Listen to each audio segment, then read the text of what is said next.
Hey, welcome to Real Talk, where I give real answers to real questions from real worship leaders. If you are a real worship leader with a real question and you want a real answer, head right here and submit your question for a future episode. Here's the question of the week. I am one of the worship leaders at my church. I am my worship pastor's second in command. In 2024, I led my own team at a smaller downtown campus ministry. When the church closed that campus, my team was folded into the main campus team. The drummer of my team had been struggling with his faith, and when we brought him on to play, he started to open up and grow. We believe in building through discipleship.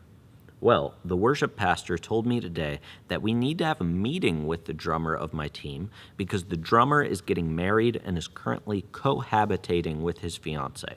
He said that there are a couple of members on the team who are doing the same and that they need to correct that behavior before they can continue to serve. I'm not the pastor, but I do believe that it's damaging and stunting to ask someone to step down when the expectations weren't given from the beginning or changed.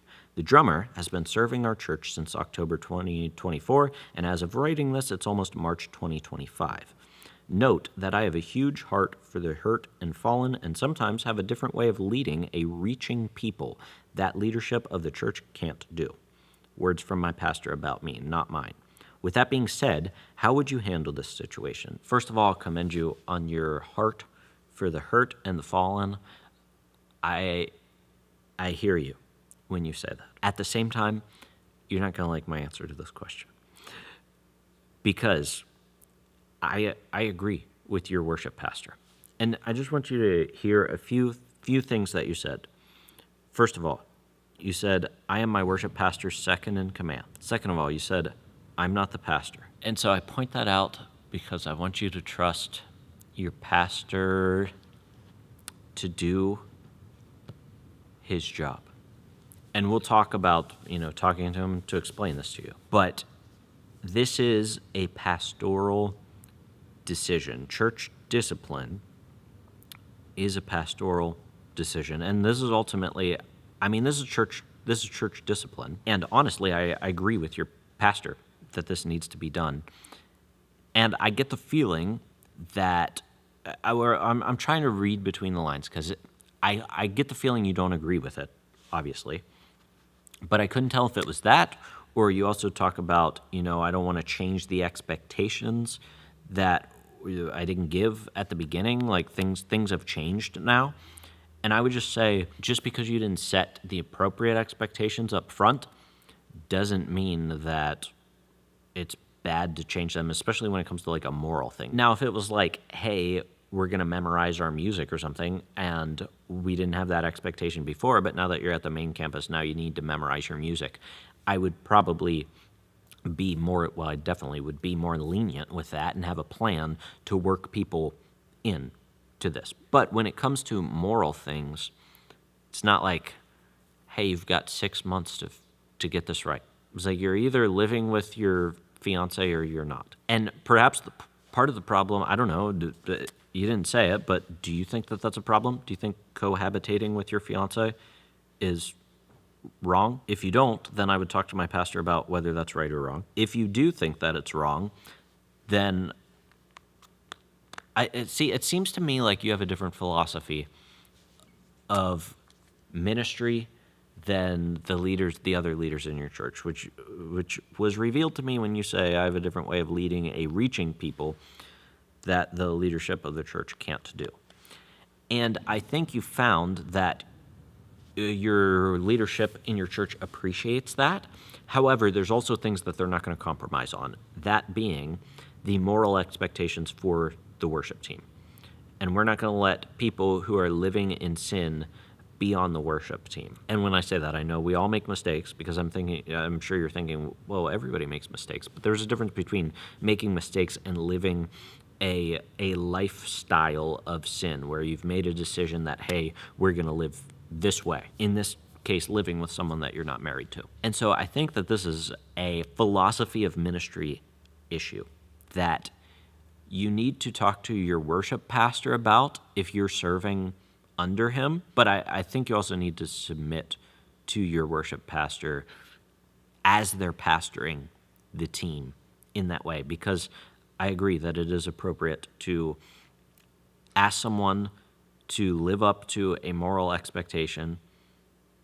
I mean, you can see in my worship team toolkit, I have this expectation for my worship team as well. So check out my worship team toolkit that has my worship team code of conduct as well as my application form that people fill out. And I'm pretty sure that it talks about this in there. So at the end of the day, I think it's completely appropriate for your worship pastor to ask this. And so what I want for you to do is I want you to go to your worship pastor and have him pastor you and ask him, can you just tell me what you're thinking? Can you explain to me, we've had this guy on our team for almost a year now, and he served faithfully, and now it seems to me like we're just going to kick him off. And your worship pastor should be able to give you a solid answer. Let me just tell you what I would tell you. If I had somebody on my team who came up to me and we had to ask somebody to step down from our team or something, and they came up to me and asked me about it, I would tell them that as worship team members, we are leaders in the church. We're up front in front of our church, and therefore, and not even that this isn't true for all church members, but specifically for leaders up front, we are held to a high standard. And so if there is sin in the lives of somebody on the worship team, then that needs to be dealt with, because we can't have leaders who aren't living up to a certain standard that we need to live up to. Once again, that standard isn't perfection. We all make mistakes, but we can't be in an unrepentant lifestyle of sin. And maybe that sounds harsh when I say that about somebody cohabitating with their fiance, because you're like, well, they aren't, getting drunk every weekend, or they aren't participating in homosexuality, or they aren't fill in the blank here with some sin that you think is worse than some other sin. But there are standards that we need to hold people to who are going to lead in the church in some capacity. If they're going to be up in front of our church, then we need to hold them to a certain standard. And I've said it before and I'll say it again. The worship team is not a mission field. That's not how I view the worship team at my church, and it sounds like that's not how the worship pastor views the worship team at your church. We don't use the worship team to bring unbelievers into the church and try to get them to participate in the holy act of worship and hope that we can build a relationship with them through that while they're leading the church in worship every Sunday, in order to hope that they turn to Jesus. That's not the Bible's plan for evangelism. The Bible's plan for evangelism is to share the gospel with them, not put them in charge of leading the church on Sunday and hope that they one day believe the same things that they're leading people in. And so I think you need to have a conversation with your worship pastor about what the philosophy of ministry is in your church and have him walk you through that, because I don't know 100% how he would put it, what he's thinking. I can only guess, and I would say that at least in this area, his philosophy of ministry is similar to mine, so I can give you my philosophy of ministry. But until you talk to him and figure out what he thinks and how he's thinking about this, I think you're going to always be questioning him. So seek to understand what he's saying. From my perspective, I think that he's right in doing this. I also think it's probably his responsibility to deal with this. I hope he's not asking you to deal with this, like, hey, you have a relationship with this guy, but you don't actually believe that he should be off the team, but I need you to talk to him.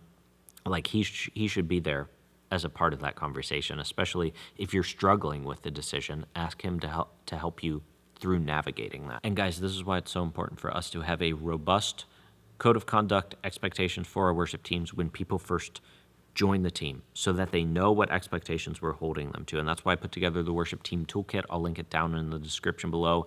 In that free PDF, I will give you my code of conduct, and you can basically copy and paste it right into your own worship ministry. I also give you my worship team application form. And that's what I send every new worship team member, everybody who wants to join the worship team at my church. They fill out that form, and it has the code of conduct that they acknowledge that they will agree to live up to these moral standards as a leader in the church. So check that out down in the description below. Other than that, until I see you in the next video, keep leading worship well.